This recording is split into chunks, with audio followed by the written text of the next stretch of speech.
नमस्कार बंधुरा आज के আমি আপনাদেরকে গন্ধরাজ আমের প্লাস্টিক চাটনি বানিয়ে দেখাবো আর আপনারা প্রথম থেকে পুরো ভিডিওটা দেখুন প্লিজ।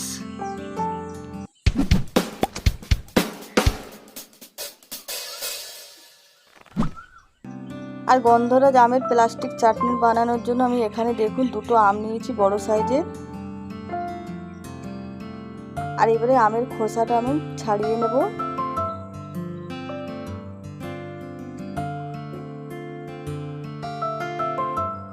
আর এবারে আমের খোসাটা আমি ভালো করে ছাড়িয়ে নেব পরিষ্কার করে।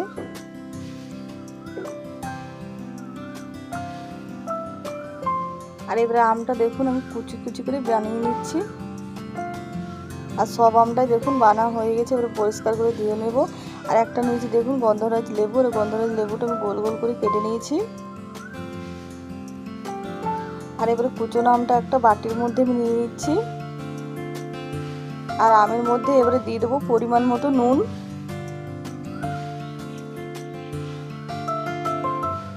আর এবারে দিয়ে দিচ্ছি চিনি।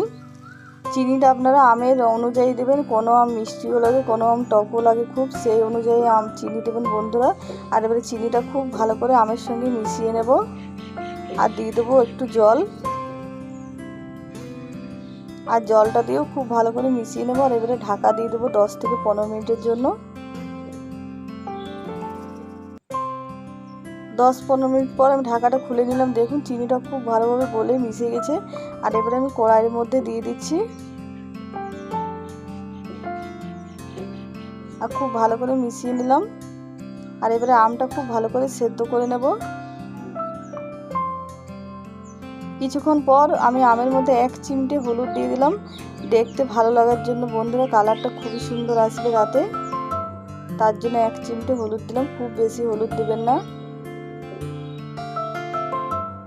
আর এবারে দিয়ে দিচ্ছি আমি শুকনো লঙ্কা। দেখুন শুকনো লঙ্কার বীজটা আমি বের করে দিয়েছি।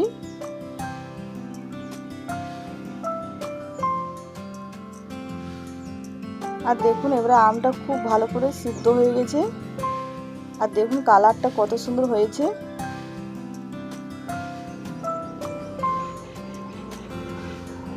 আর এবারে দিয়ে দিচ্ছি আমি গন্ধরাজ লেবুর একটু রস, খুব বেশি দেবো না, একটু দেবো।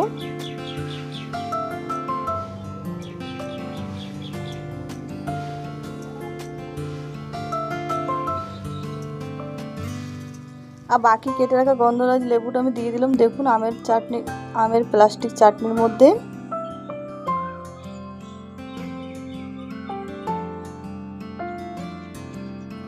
আর খুব ভালো করে মিশিয়ে নিলাম। আর এবারে দিয়ে দেবো আমি কাজু আর কিশমিশ।